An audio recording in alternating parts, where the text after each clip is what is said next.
Stainless Libero. Today we're going to stay in the zombie apocalypse vein. We're going to make ourselves a zombie apocalypse forge. Yeah, that's right, a zombie apocalypse forge. This will also be usable in the sub-roll as a kiln. So we're going to be able to do two things with this forge. We're going to be able to do some forging of blade weapons and tools and things that we need out of steel and other metals. And we're also going to be able to do some casting with brass, copper, bronze, lighter metals. We'll be able to use this as a kiln for melting and casting materials. So what we're using is a 6-inch piece of ducting, and we're going to put a sleeve insert inside of it. This will be it. It'll go inside, and we're going to mix up plaster of Paris 1 to 2 mix with sand, and we're going to encase this black pipe inside of the plaster of Paris. Now after it's had a chance to dry, we'll withdraw the black pipe, and that will leave us a tube. We're going to have to add a couple of port points. So we'll put in a port point here and here with this 3/4 inch nipple, and that's going to be pushed through a hole we'll cut here and a hole we'll cut here, so it will be pressed against the black pipe. When we withdraw it, this will give us a gas port. Even if it's not a perfect seal and this fills up a little bit, we're going to be able to punch it out easy, and that will give us our gas parts where we'll be putting our propane torches. So we'll get a double burner forge out of this. We'll make a cap for this end, and the cap, this will rest in, and if we use a single burner and put a cap on this end, we will be able to seal this and get enough heat to actually use it as a kiln for melting and casting. Come along for the ride. It's going to be a lot of fun. This is going to be a really cool project. This will also allow us to do a lot more heat treating than we were able to do in some of the zombie apocalypse sword videos, where we were just doing a straight video, or a straight propane torch as our only means of heat. This is something we can make after the zombie apocalypse. Almost no power tools needed. This is an easy breezy project and lots of fun. So come along for the ride and watch how we make ourselves a zombie apocalypse forge. First step, as I said before, is we're going to make our gas ports.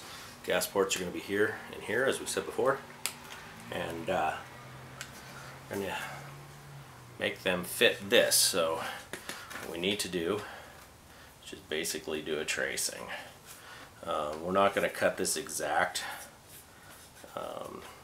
but what we are going to do is we're going to cut this as a hinge cut. So we're only going to cut 3 sides. We'll cut it square, but we're going to cut it as a hinge. So here we go. Here's our spot.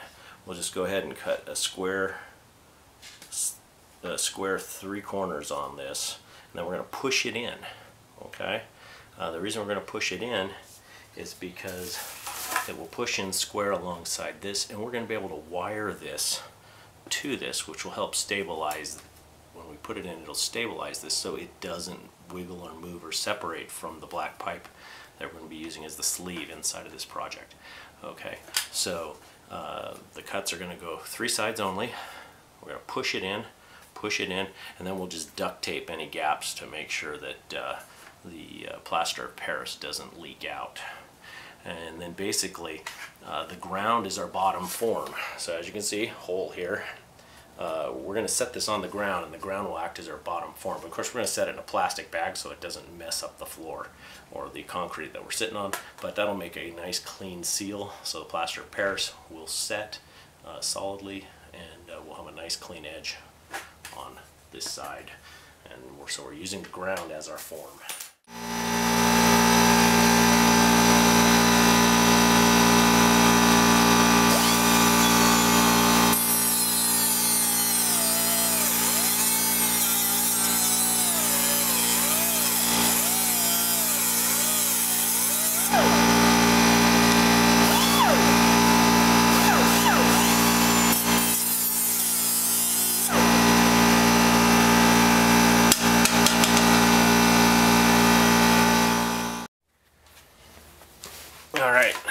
now that we've made our cuts, we're just going to go ahead and push this tin in.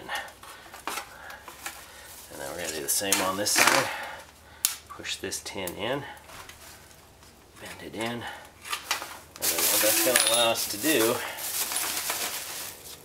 is use that as a platform for holding this in place, as you can see.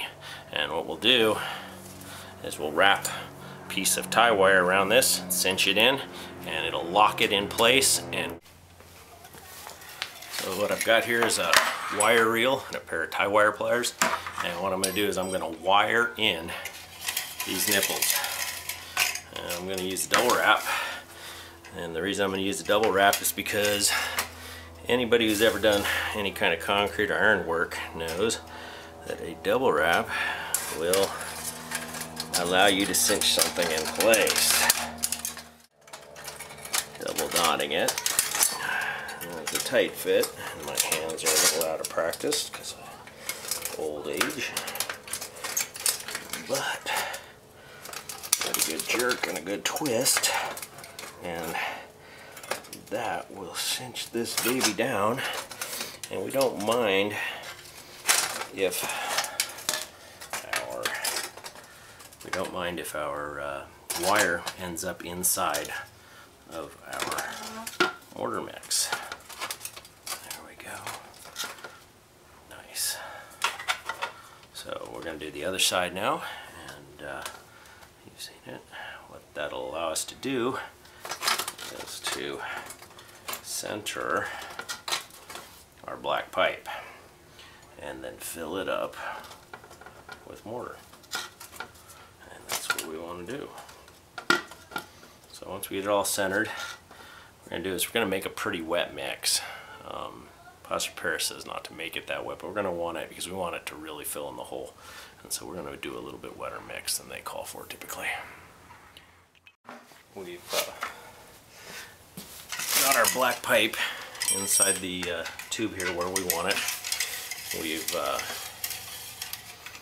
wired in our nipples, and we've got ourselves plaster of Paris right here. So we're going to go ahead and we're going to make up some plaster of Paris right now.